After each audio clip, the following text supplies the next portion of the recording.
Hey guys, welcome to another developer sneak peek, where I show you some of those features that you may have missed from our release notes.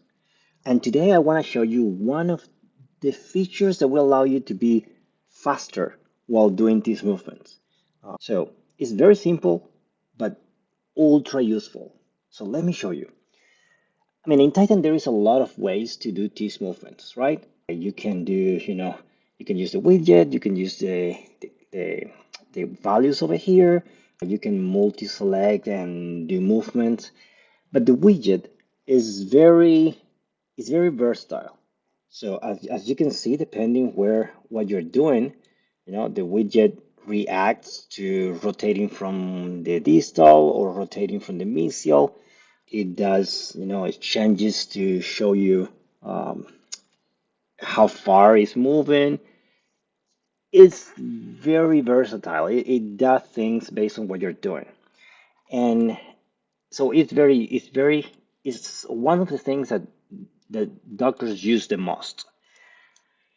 But it has some problem. Let's say that I have, so as you can see here, the orientation of the widget is always going to be the mesial-distal of the tooth, that axis, and the buccal-lingual. So it's going to be oriented as the teeth is oriented, right? Which is great because that way you can, move the teeth mesially, distal, um, very simple. And it also works when you have multiple teeth selected, where I can, use that same and move them all at the same time. But what happens when, let's say, in this case, I create a space here.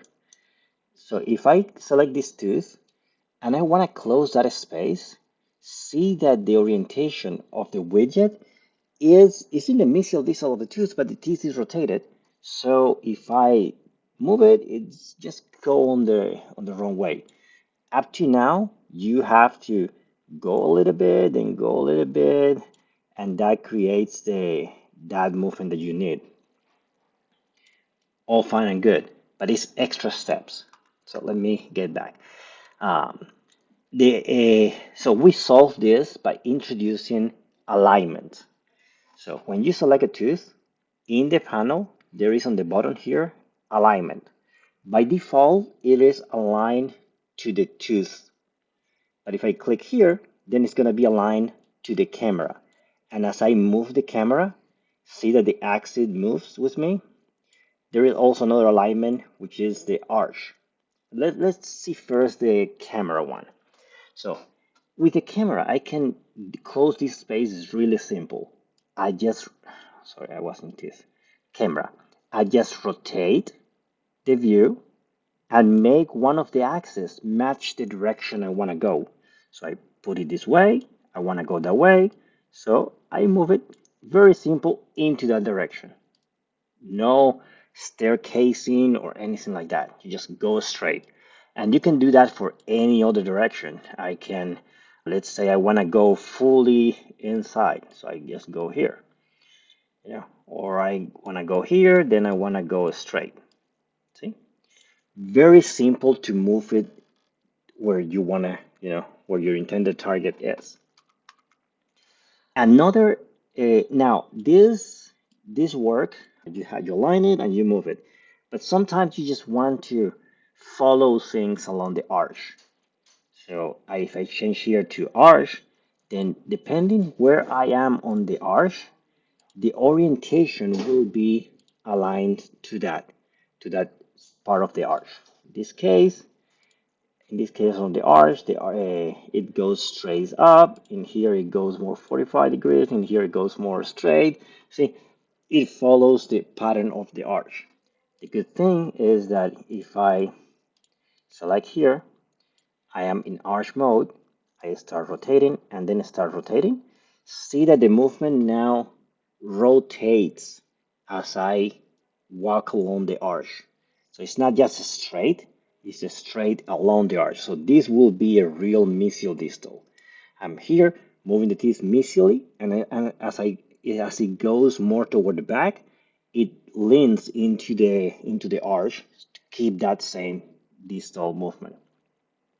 So This is also a very interesting way to work.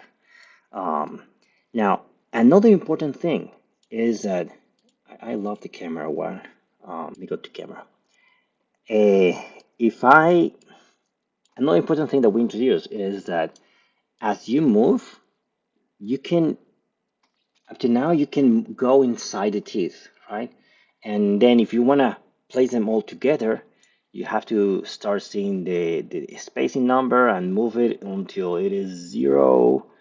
Let me see, where am I? It is a little bit, let me extrude a little bit, then start moving until it is, oh, it's not touching over here. So let me start moving until it goes to 0, there, where it touches. And sometimes it's hard to track it correctly. So we introduce another thing for that. We introduce the collision. If you click collision, then as I move, it will stop automatically as soon as it touches another tooth. So over here and over here, see, very simple. And this also works for multiple tooths. So if I have, let's say, remove collision, if I have all these, I'm gonna go back, and then you have these two spaces. I can click them both, say, hey, I want collision, and then see they collided and they collided. So I can start closing all the spaces very quickly, and I can also select here, go to arch mode, then also move until it collides, then click here and move it until it collides. Very simple way to allow moving the teeth to the position that you like very simply. You don't have to staircase, you just go in the direction that you want, and you can adjust that direction without having to go to the root steps and aligning the teeth for orientation. So very fast. And also then collision detection.